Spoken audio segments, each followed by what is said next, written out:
Jamuna Tira Panachari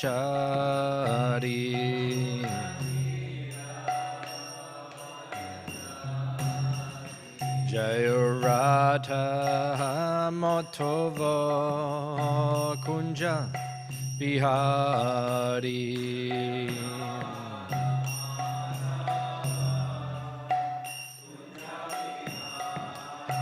E Radha Motova Kunja Bihari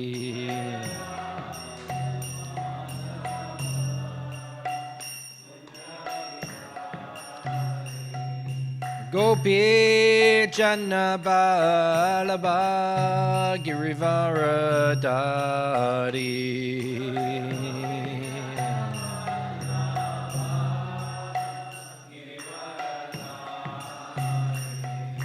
Gopi Janabalaba Girivaradari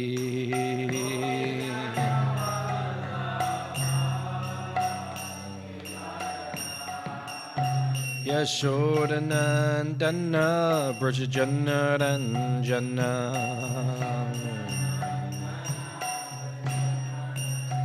Yashodanandana Brajajanaranjana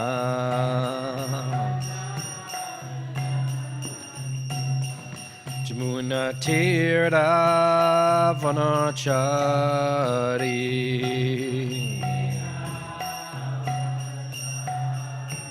Jamuna Tira Vanachari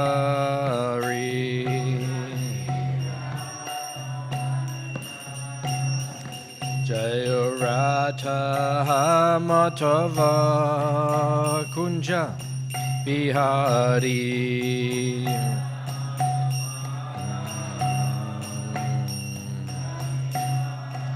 Hey Radha Madhava Kunja Bihari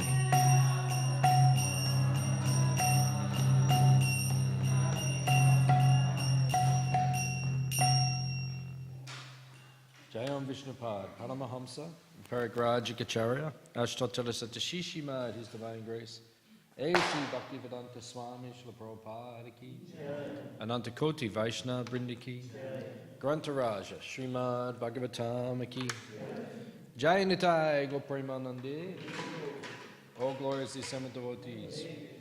All glories to the assembled devotees. All glories to the assembled devotees. All glories to Sri Guru and Sri Gauranga.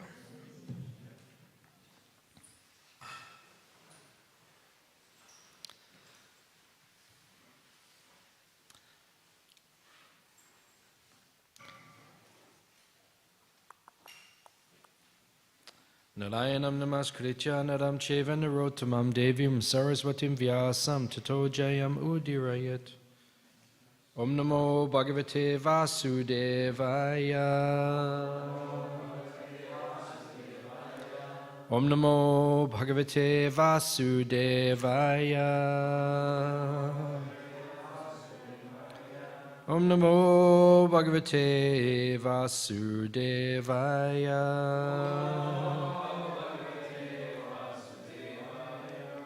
Reading from Śrīmad Bhāgavatam, Canto 8, Chapter 2, chapter entitled The Elephant Gajendра's Crisis.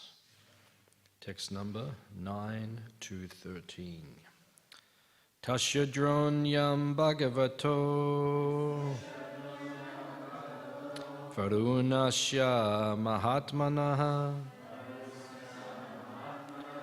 ujanam ritumam nama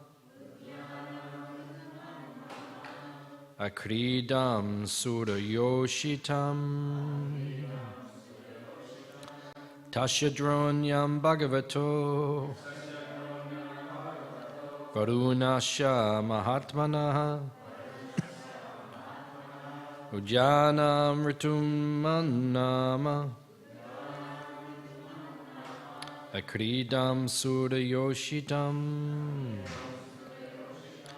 tasyadronyam bhagavato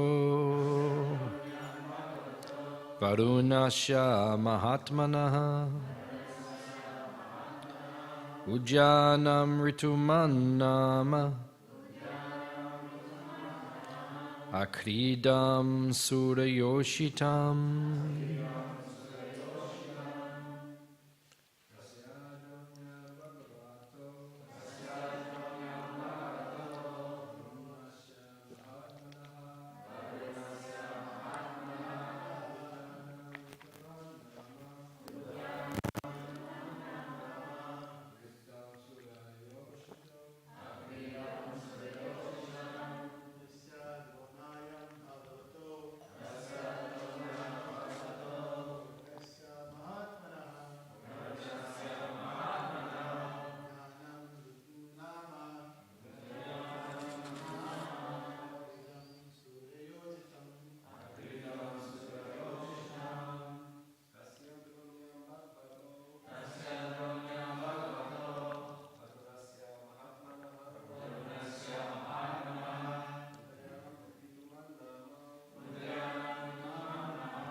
Mataji's.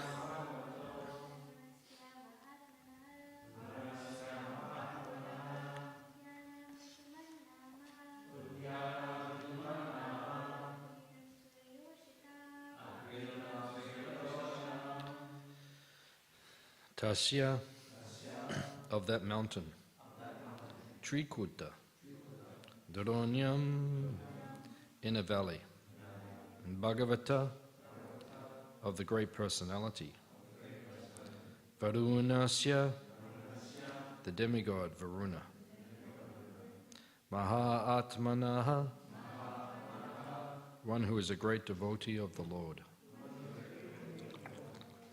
Ujjanam, a garden, Ritumat, Nama, of the name, Akridam, a place of sporting pastimes, Surayoshitam, of the damsels of the demigods. Translation and purport by His Divine Grace, A.C. Bhaktivedanta Swami, Śrīmad Prabhupada. In a valley, no, I'll just read it. Thank you for your enthusiasm. In a valley of Trikuta mountain, there was a garden called Ritumat. This garden belonged to the great devotee Varuna and was a sporting place for the damsels of the demigods. Flowers and fruits grew there in all seasons. Among them were mandaras, parijatas, patalas, ashokas, champakas, chutas, pialas, panasas, mangoes, amratikas, kramukas, coconut trees, date trees, and pomegranates. There were madukas, palm trees, tamalas, asanas, arjunas, arishtas, adumbaras, plakshas, banyan trees, kimshukas, and sandalwood trees. There were also pichumadas, kovidaras, saralas, suradarus, grapes, sugarcane, bananas, jambu, badaris, akshas, apayas, and amalakis. So I'll also read 14 to 19.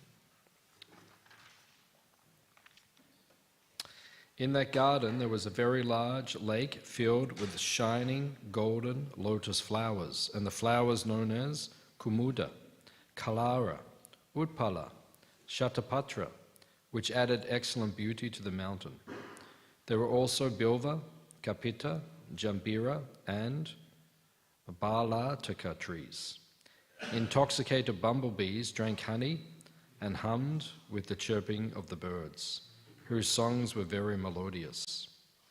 The lake was crowded with swans, karandavas, chakravakas, cranes, and flocks of water chickens, dayuhas, koyashtis, and other murmuring birds. Because of the agitating movement of the fish and tortoises, the water was decorated with pollen that had fallen from the lotus flowers. The lake was surrounded by kanamba flowers, vetasa flowers, nalas, nipas, vanjulakas, kundas, kudubakas, ashokas, shirishas, kutajas, ingudas, kubjakas, swanayutis, nagas, pudnagas, jatis, malikas, shatapatras, jalakas, and madhavilatas. The banks were also abundantly adorned with varieties of trees that yielded flowers and fruits in all seasons. Thus the entire mountain stood gloriously decorated. Purport.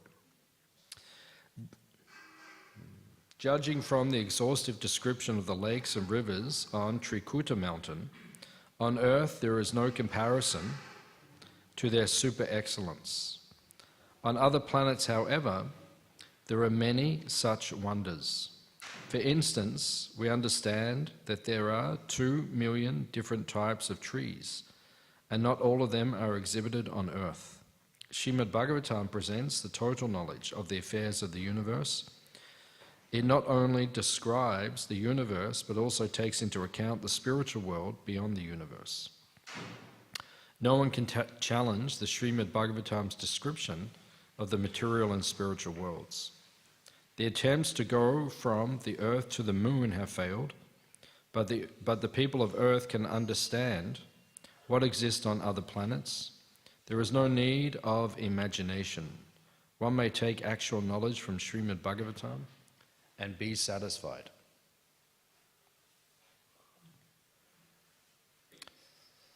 Omagyan timanandasya gyananjana shalakaya chakshurunmilitam jena tasmai Shri Gurave Namaha.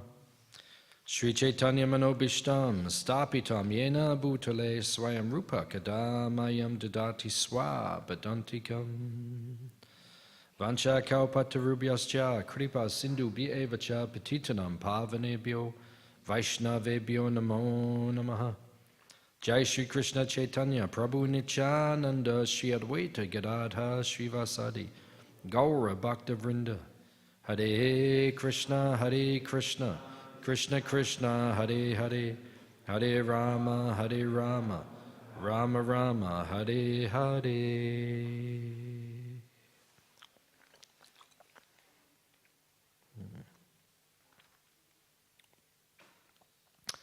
So the chapter is called The Elephant Gajendra's Crisis. So it's a famous chapter and interesting chapter, actually, of Śrīmad Bhāgavatam. So here we're hearing a description of the heavenly planets and how opulent it is. And as Prabhupada points out in the purport, there's a description in the Bhagavatam of the material world, but also the spiritual world, what it's like in the spiritual world. The spiritual world is the most opulent place. And as Krishna says in the Bhagavad Gita, this world is a reflection of the spiritual world. Just like on the lake, you'll have the tree, and then you'll have another tree on the lake, which looks exactly like the tree on the land. But as soon as you touch that tree, it disappears. So one is real, one is temporary, it's false. Whereas in the spiritual world, there's like that. Everything is eternal. That is called Sandini Shakti. Sandini Shakti means everything lasts perpetually. But in the material world, it looks the same, but it does not last. You come back here in 1,000 years, it won't look the same. Most likely all the buildings will be gone and everything will look completely different. So the material world is temporary, ashashvatam, right? Everything is temporary here. Whereas in the spiritual world, everything lasts forever. Now, the spiritual world is far superior. And you hear descriptions actually of what it's like in the spiritual world. We hear, for example, in Radha Kund. Around Radha Kund, there are different forests, 6 seasonal forests, because in the spiritual sky, and also if you go to India, there are 6 seasons. So we have summer, we have winter, we have autumn, we have spring, but then there is also monsoon, and sometimes we call it the dew season, or it's like a second summer. There's the pre-summer before monsoon, then there's also the lighter summer after monsoon. So there are 6 seasons. And around Radhakund, Shamakund in the spiritual world, and also when Krishna manifests, Radhakund and Shamakund in this world, the 6 seasonal forests exist. So Radha and Krishna can choose which forest they want to go into. Now let's go and visit the winter forest. So you go into winter, everything is like winter. And then you can go into the summer forest, or the spring forest, or the monsoon forest. Everything is there for Krishna's pleasure, because the spiritual world is conscious. We were explaining that last night in the Chaitanya Charitamrita. The entire spiritual world is created or exists on the platform of Sandhini Shakti. And Sandhini Shakti, you could say, is under the control of Lord Balaram. Lord Balaram is Krishna's first expansion, and from him everything emanates. So the whole spiritual world is sustained by Lord Balaram's energy. Like it explains in Chaitanya Charitamrita and Adi Lila, that Krishna's flute, his bed, his shoes, everything, it's an expansion of Nityananda Ram, of Lord Balaram. So the whole spiritual world of Goloka Vrindavan is like that. It is there for Krishna's pleasure. And it says the Goloka planet is shaped like a lotus. So you see, like on the pillars, you have the lotus. So the lotus can expand and contract like that. So that's why the planet is shaped like a lotus, because Krishna can be in Kamyavan, for example, which is on the western side of Braj, like right out on the edge, but then maybe he wants to travel all the way back to, say, Gokul or something. So it's a long way to go. You have to get a Tata bus, and then you have to travel. It takes, over 1 hour. But Krishna, if he wants to travel quickly, then the planet, the Goloka planet, it comes back, right? Withdraws, and then Krishna can just move quickly across the petals, wherever he wants to go, and then goes back out again. Why? Because the whole planet is conscious. It's an expansion of Lord Balaram's energy. So therefore, it is there to serve Krishna. That's the difference between the material world and the spiritual world. In the spiritual world, everything is there to serve Krishna. Right? Even the sentient things, the things which do not move, right? They're there to serve Krishna. Right? And in the material world, things are not there to serve Krishna. In the material world, everyone just wants to be served themselves. Serve me. Come and serve me, then you'll be happy. But then everyone thinks the same way and everyone doesn't agree, and then there's conflict. So that is the nature of the material world. It is different. So here we're hearing a description of Swaga. Swaga means the heavenly planets. So Bhaktisiddhanta Saraswati Thakur, Prabhupada's guru, says, there's nothing lacking in the material world except Krishna consciousness. So practically the material world is like the spiritual world, almost, because it's actually, we've been studying this recently as well in Chaitanya Charitamrita, Maya, or the Mahatattva, or Pradhan, or the material creation, it's actually a transformation of Brahman. Right? It's actually spiritual energy, but then it becomes tainted. And it comes in contact with the 3 gunas, the 3 modes of nature. And then it becomes an inferior energy. It becomes the inferior creation, apara prakriti, Krishna says in Bhagavad Gita. But actually, it's created originally from the spiritual energy. right? Everything comes from the spiritual energy. But then it becomes apara, it becomes lesser or defective or inferior. So that's what the material energy is. But Bhaktisiddhanta Saraswati Thakur says actually everything is here except Krishna consciousness. If you add Krishna consciousness, actually this material world, it's like a loka, almost. Except we get old and we get sore knees and we have a few problems along the way. But actually it's almost the same. So swaga is almost like the spiritual world, almost. Right? It's a superior place. So that's where all of this was taking place with Gajendra in the heavenly planets, far superior place. And we just had these two verses. They explain all of the details of what it was like there. Right? It's a very opulent place. Srila Prabhupada, on his last trip, the last time he travelled outside of India was in 1977 in August. And if you know Prabhupada's Leela, the Leela Amrita, Prabhupada was very unwell in August. He left in November. So it's only a few months before. Brahmananda Prabhu had to carry him onto the plane, carry him into the car. Like Prabhupada was very weak at that time, because he was 80 years old and his body was deteriorated. But it's interesting, that last trip, Prabhupada was only going to visit the farms. Right? It's interesting, because he said, that the only thing I have not done in my mission is establish Varnashram. So, the farms are to display Varnashram Dharma. That's why the farms are very important. And unfortunately, in most of the farms in ISKCON, we still haven't got it to where it needs to be. There's a few farms we could say are very close, like New Brujdam in Hungary and some of the other farms. They're very well developed, but most of our farms are not very well developed. Not to the degree they need to be. Almost like self-sustaining or greatly sustaining. They need to be developed. But that was Prabhupada's his last mission, so to speak. He wanted to create the farms because we're meant to live in a natural environment. The cities are completely artificial. Right? It's not natural living here in the cities. Right? It's not comforting for the mind. Prabhupada said when there are hills, right, and when there are valleys and rivers and trees, he said that is natural opulence. That's all humans need. Prabhupada stayed in, I think it was 1967. He stayed in New Vrindavan for about 2 or 3 weeks, or maybe even a month. Prabhupada just stayed there. He said, that's all we need. He said, just, the devotees were growing wheat, milking the cows. He said, that's all we need. And Prabhupada was just eating the chapatis coming from the wheat which they were growing on the farm. They're milking the cows. And Prabhupada said, that is enough. Right? So, natural opulence.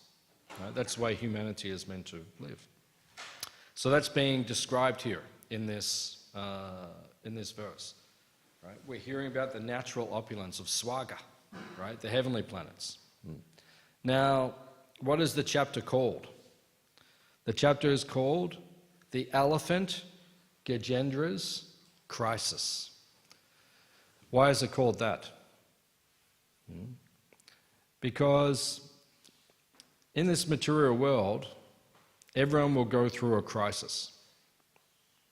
Or 10 crises. Or I'm 54 now, so I've been through 50 crises. Or maybe 108. No. This is material world. Hare Baba, if you want peace, go to Vaikuntha. You don't get peace here. Right? It's a good chapter because it's called His Crisis, because everyone will be put into difficulty. Hands up if you've been put into difficulty in this material world. Everyone. You can't escape. Right? The only people who maybe don't put their hands up are the kids. That's only because you're kids, you haven't gone through difficulty. When I was a kid, actually I'd gone through difficulty when I was a kid as well. But then as you get older, then more and more crises will come and difficult. So we need inspiration. That's why we have the Vedic literatures. Right? The Vedic literatures teach us and give us inspiration. They're there to inspire us. That's why the Mahabharata is there. That's why Ramayana is there. That's why Bhagavatam is there. right? All of these stories are there to inspire us. Because when you think your life is difficult, because sometimes your life will get difficult, your life is not so difficult compared to Arjuna's. Did you see what Arjuna went through? You see what the Pandavas went through? You think your life is difficult. Did your family members ever try to poison you? Hands up. Hands up. Your family, imagine that. Your cousins try to poison you. Hey, happy birthday. Come over for a birthday. Here's your cake. By the way, it's got poison in it. Right? They didn't tell Bhima. They didn't tell Bhima that there was poison in his cake. Happy birthday, Bhima likes to eat. One of Bhima's names was? Vrikoda. Vrikoda means? Yeah, it means alligator belly or wolf belly. Vrikoda means like very strong. You know, when the Pandavas used to go and collect alms, they would go out during the day, collect alms so they could eat. And then when they got back, half was for Bhima and half was for everyone else. Now, he used to eat a lot. Because, you know, I've heard that he was 12 foot tall. You know, he's like huge. Right? So he used to eat a lot. So they said, happy birthday, here's your cake. So he ate the cake and then he went, collapsed because there was poison. And then they thought, what should we do with him? We have to get rid of the body. When you kill someone, you have to get rid of the body. Because otherwise everyone will say, oh, what happened? Right? So what do? They pushed him into the river.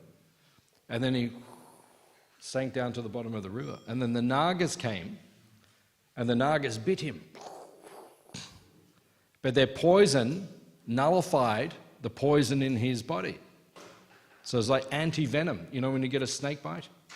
All right, hands up, you ever been bitten by a snake? One person? Yeah. So then what happens when they bite you? They give you anti-venom. Right? They give you the poison to neutralize the poison. Poison neutralizes poison. Just like when you get sunburn, you go into the hot shower and then you feel like it hurts, but then the relief comes. So the heat neutralizes the heat, right? Or the poison neutralizes the poison. So he got bitten by the snake and then his poison was neutralized. So he woke up, but he's at the bottom of a river and now he's angry. Imagine your birthday, you wake up in the bottom of the river. Right? And you're like, now he's angry. And then the Nagas, they came to him and they said, we'll give you Amrita. Amrita means like we have Charanamrita. So like a pot of nectar. So they gave him 8 pots. Right? And then he drank all the pots of nectar. And each time he drank the pot, how strong was Bhima? 10,000 elephants. You know how strong that is? No, seriously, I mean, meditate on it. How strong is... Imagine 10,000 elephants outside right now. And they start pushing something. Now that's power. So that Bhima's like that. 10,000 elephants is so powerful.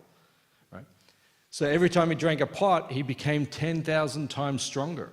So he became, by the time he drank the 8 pots, he was 80,000 elephants strong. Right? That's why he was practically the strongest man on the earth, practically. Right? Not the strongest, but he was almost the strongest, like on the earth. He was so powerful, 80,000 elephants.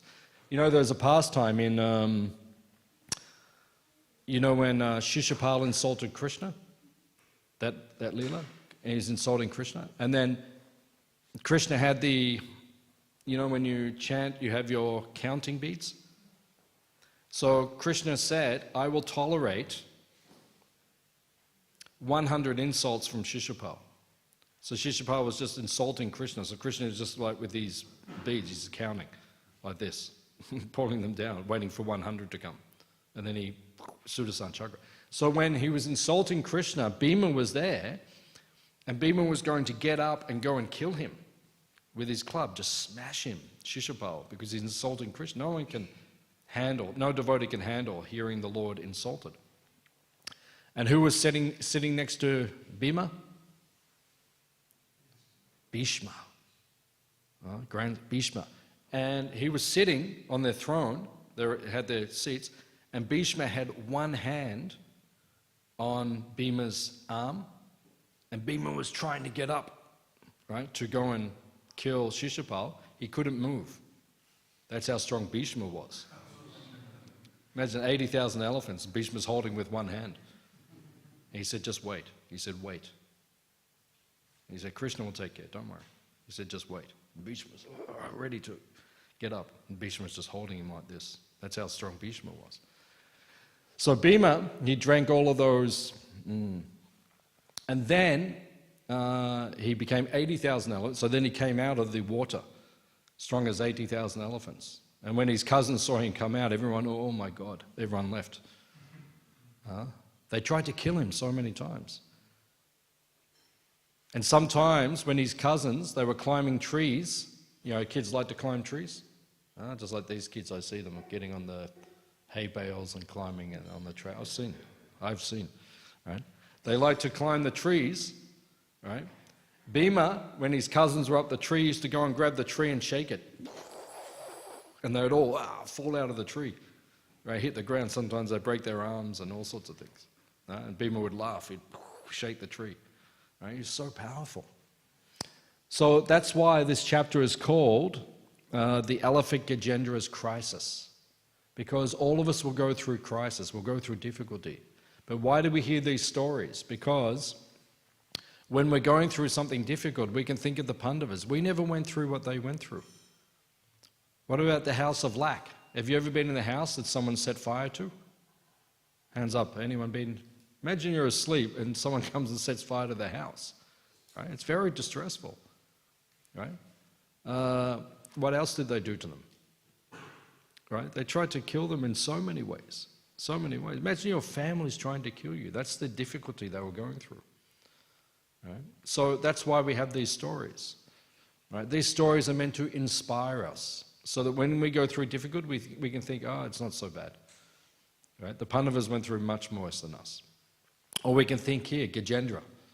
Right? When was the last time you had an alligator holding your leg? Think about it. When was the last time? You know, you went for a swim and then an alligator's got your leg. Right? It's quite distressful. Right? And then he starts praying. Krishna, please. Yeah, he remembered all of his prayers from his previous life. So that's why we have these chapters, right? They are to inspire us. No? Now, Prabhupada makes an important point that there is no need of imagination. Or Prabhupada says, the attempts to go from Earth to the moon have failed, but the people of Earth can understand what exists on other planets. So I was actually listening last night while I was driving here. I was listening to some Malati Mataji and Kusha and Ananga Manjari, Prabhupada's disciples. They were speaking about Prabhupada, memories, and beautiful pastimes, some pastimes I'd never heard before. So they were telling that in 1969, I think it was July 16th, that was the moon landing. When that happened, everyone was watching it on television, right? And even the devotees, they were with Prabhupada in London, and Prabhupada was in the other room. One devotee said to Prabhupada, Prabhupada, come, they're landing on the moon, come and watch. Prabhupada walked in and he looked at it, and he said, they are not on the moon. Prabhupada said that. Interesting, because now many people say it. 20% of America believe they never went to the moon, right? So many people believe that now. But Prabhupada said it when it happened. He said, they are not on the moon. Prabhupada already had a different way of seeing the world. And Prabhupada's servant at the time, I can't remember what his name was, but Prabhupada's servant at the time, he said, no, Prabhupada, look, they're on the moon. And Prabhupada said, turn off the idiot box. He said, it is making you all idiots. That's why we don't have televisions. I don't have a television in my ashram. I don't watch television. I haven't watched television for 35 years. I mean, I've seen it. You know, sometimes you're somewhere and you see the television, but I don't watch it like every day. Most people, they watch it every day. Watch the television. But then you become an idiot. You become a disciple of Śrīmad Bhāgavatam. Who is Śrīmad? One-eyed, yeah. He is the guru of the asuras. So the asura, he is their guru, and he only has one eye. So the TV is like one eye, Śrīmad, the guru of the asuras, and whatever the TV says, everyone says, yes, Guru Maharaj, I will do it. Yes, the TV says, go here, do this, do that. Be like, everyone, yes, Maharaj, yes, I will do it, I will do it. You're brainwashed. People in the 1970s, they used to say the Hare Krishnas are brainwashed. We're not brainwashed. Prabhupada said, your brain is dirty, you need it to be cleaned. Right? They're brainwashed. You know, they're watching television. Oh, go and buy this, go and do that, go and be like, no, that's all brainwashing. We're not the brainwashed ones. Hare Baba, we are not brainwashed, they are brainwashed. Who is crazy? Prabhupada wrote the essay back in the 50s, I think. Prabhupada wrote, who is crazy? Is it us or them? Because they say we are crazy, and we say, we're not sure. Someone else might be crazy. I used to live just in this back alley here before I moved to the farm, Little Page Street. I used to live just down there, number 79. For 7 years I was living there. So one morning I got up to come to Mangalati, and I came out, about 4:20, came out of my house, and my neighbour, you know, we were friends, we would see each other. He pulled up, he got out of the taxi. So he was just getting home. He'd been out all night somewhere. Just getting home. And he may be a little bit intoxicated. So he got out of the taxi, and I was walking out. He said, where are you going? I said, I'm going to the temple. And then he said, you're crazy. You know, who gets up at 4:20, goes to the... And I looked at him, and I didn't say anything, but I thought, man, like, who's crazy here? You're going to bed. You've been up all night intoxicated, you know, dancing in some nightclub or something, and then now you're coming at you're going to bed at 4:20. I'm getting up at, you know, like, who's crazy? That's why Krishna says, Bhagavad Gita, what is nighttime for the transcendentalists is daytime for the materialists, and vice versa. Whatever they say, it is the opposite for us.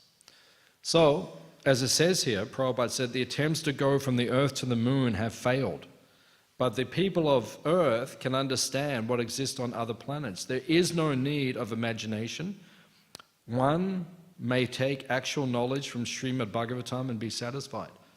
So Prabhupada is saying here, just by hearing Bhagavatam, we can understand what's on other planets, even what's in the spiritual world. But many people will listen to this, but they will not agree. They'll say, no, it's just mythology, or it's just your imagination, or it's blind faith. No? So why is it that we believe this and other people do not? Right? Because spiritual life begins with, what is the first stage of spiritual life? Shraddha. Shraddha, faith. Right? Now, where does faith come from? It comes from agyata sukriti. Agyata sukriti means unknown devotional activities. Just like every day, saying crossways or gopals or radhis chaibal, like that. There are people who come there sometimes every day for prasadam. Do you see it? Practically every day. Like every day or practically every day. Those people don't understand. It's called agyata sukriti. They don't know this is prasad. Maybe they do now because they're coming every day and we tell them, but they don't know it's prasad. They just come and take prasadam every day. That agyata, unknown devotional service, honoring Krishna's remnants, they become purified. So much so that one day they will become a devotee in this life or the next life. It will purify their consciousness, right? So this is called agyata sukriti, and it establishes shraddha, or faith. That's why we became devotees. How did we become devotees? Because we did agyata sukriti in the previous life. Otherwise, how did we become devotee in this life? Right? We did devotional service previously. And that accumulated. Haridas Thakur says, after heaps and heaps, in Harinam Chintamani, heaps and heaps of agyata sukriti, you take to devotional service. So now we're practicing bhakti. right? And we believe these things. We believe. Oh no, what's it like on the moon? We can read about it. What's it like in Goloka? We can read about it. What's it like in Swaga? We know what it's like on the other planets. But you have to have faith, because other people read this, they say, you're brainwashed, you're crazy. This is not true. I said to my auntie when I became a Hare Krishna many years ago, I said to my auntie, if you just chant Hare Krishna, you'll become purified. Right? She said, that's ridiculous. I just say Hare Krishna. I said, see, you just become... She said, Hare Krishna, like, you become purified. She said, that's ridiculous. No shraddha, no faith. But for us, we chant every day, it gives us shraddha, and then we can believe these things. So that's why we can believe it. Now, so this is called the Elephant Gajendra's Crisis, this chapter. It's a very important chapter. And there's very important lessons in this pastime, because historically, Prabhupada was writing this, and you'll see, like later on, Prabhupada draws a very nice analogy, because one of Prabhupada's sannyasi disciples fell down exactly when Prabhupada was writing this, right? Madhudvisa Prabhu. Madhudvisa Prabhu was the GBC for Australia at that time. This is back 74, 75. He purchased this temple we're in right now. I mean, what a service. He purchased this temple we're in right now. You see, I saw the video the other day actually, when Prabhupada installed Gaur Nitai, Madhudvisa Prabhu was standing right there helping Prabhupada install. I mean, imagine the service he did. Prabhupada called him the Emperor of Kirtan. Right? Prabhupada called him. But then he fell down. He was a sannyasi and he fell down. Right? Now, Prabhupada uses, because Prabhupada was writing when Prabhupada heard about this, Prabhupada was writing, and it's very interesting because it also happened to Bali Madan Prabhu. Bali Madan Prabhu was one of the first devotees who came to Australia to start this whole Hare Krishna movement back in 1970. Right? He also fell down. And what did Prabhupada do?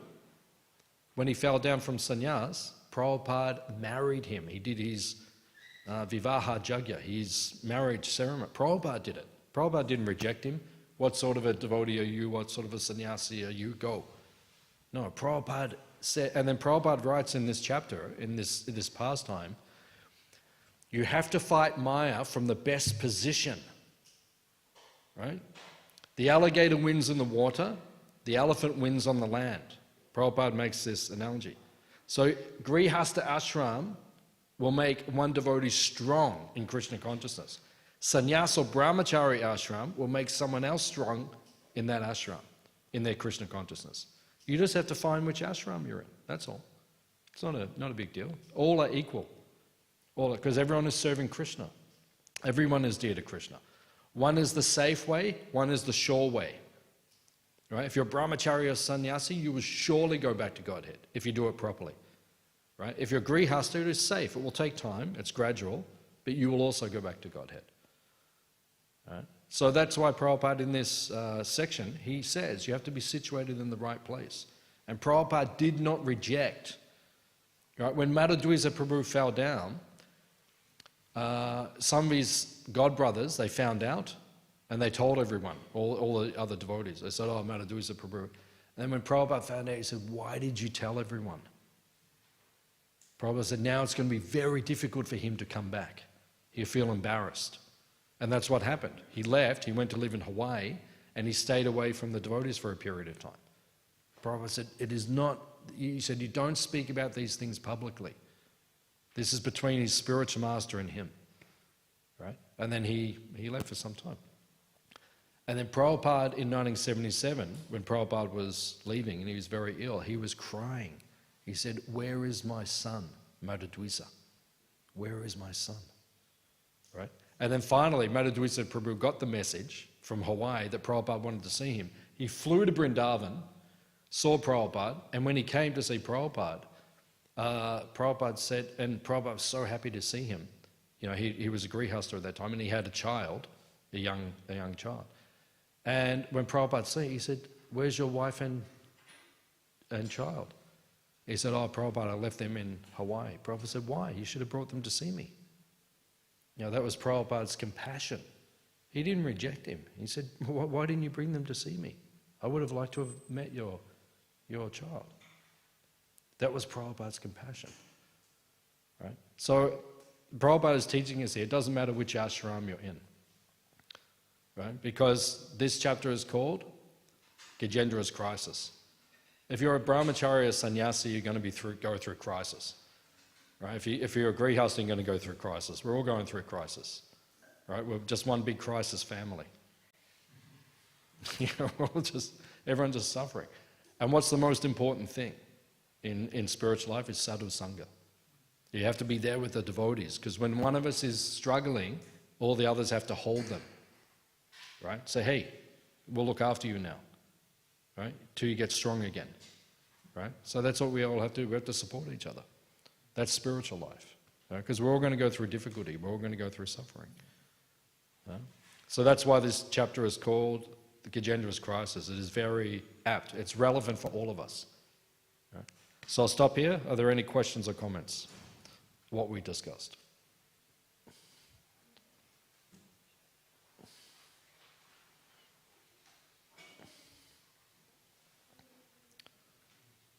Any other questions or comments?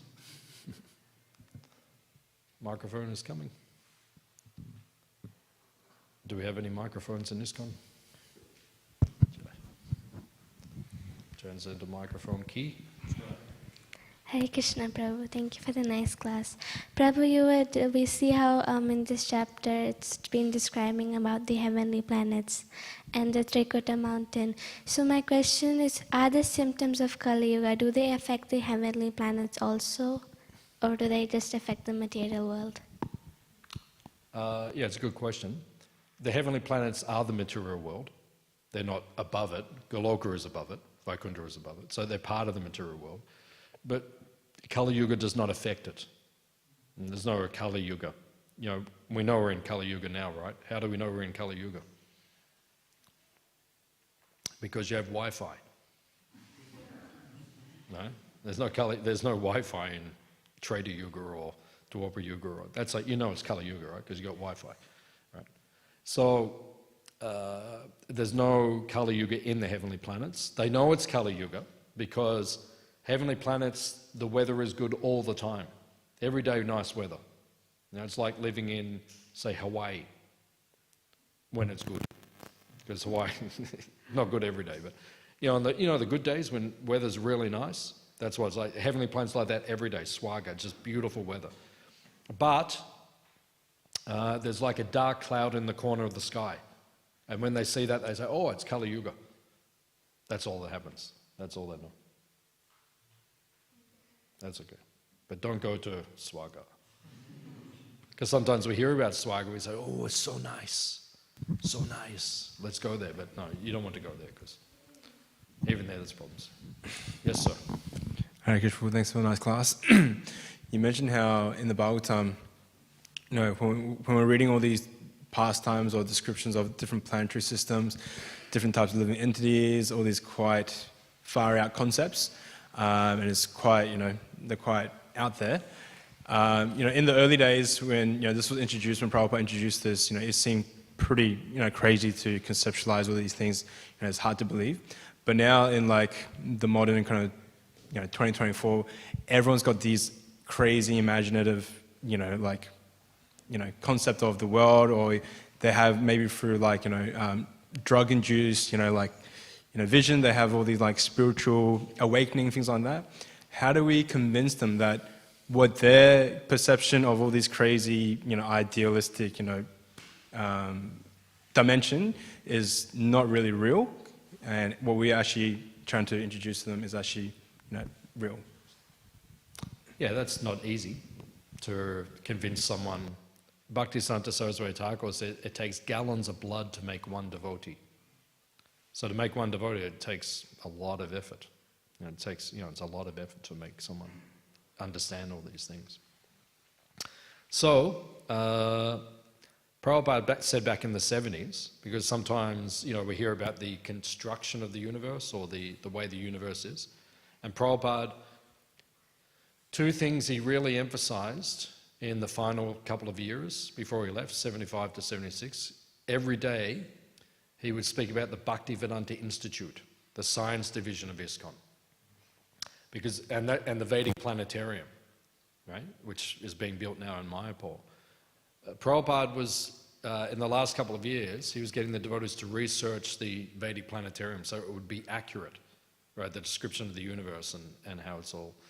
And then Tamal Krishna Maharaj actually said to Prabhupada, "Oh, Prabhupada, it seems, Prabhupada said, you are prejudiced. You are prejudiced." So if someone says, "Oh, they don't believe these things," we just say to them, "You are prejudiced."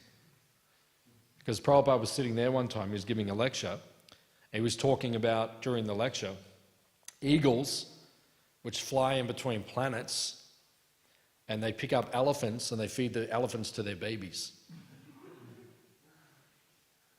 This is the Hare Krishna movement, right? So, we believe these things. So, and then at the end of the class, Prabhupada said, "Any questions?" So everyone looked at each other. Then one devotee said, "Prabhupada?" He said, "Yes." He said, "You mentioned there were big eagles that fly and pick up..." Prabhupada said, "Yes." And they said, "Prabhupada, is this true?" Prabhupada said, "What would you know? You're still in the womb of your mother." And what do we know? How do we know these things are not true? We're so limited in our perception. So, the second part of your question was, how do we convince someone? Give them pakoras.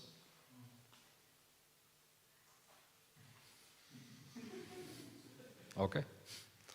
In other words, purify them. Give them prasadam, give them the holy name, give them to read Prabhupada's books. Gradually it will come. I was giving a lecture at the farm, Sunday feast, many years ago, about 10 or 15 years ago I was giving a lecture. So this one lawyer, he came to the farm and we're speaking to him, and he's a very nice man. And during the lecture, the Sunday feast lecture, I was saying, on the sun planet, the sun, we look at the sun. I said there's a civilization and there's horses and there's Kshatriyas and there's chariots and all made of fire. And he's looking at me like,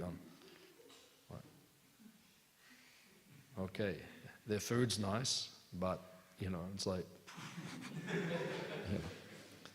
So then, he was saying like that. And then he went away, and then he came back the next month, 1 month later for our Sunday feast. And I was talking to him, and he said, when I came last month, you were talking about the sun and all these things. He said, I thought you were crazy.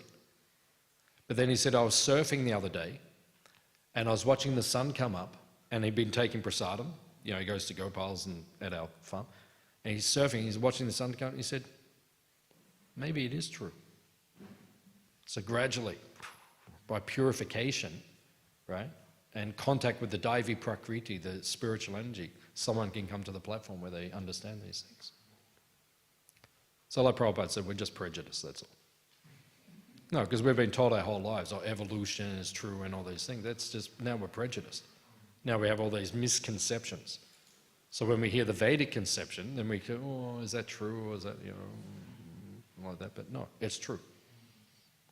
Just eat more pakoras. Any other question? Yeah. Yes, sir. Hare Krishna Prabhuji. My question is that you said if you watch television, you'll get a... You will get you will become demon. You'll become a demon. Uh-oh. So then, can you watch Little Krishna, or you'll get the demon by watching Little Krishna or not? Yeah, that is okay. That is okay. Because television is not bad.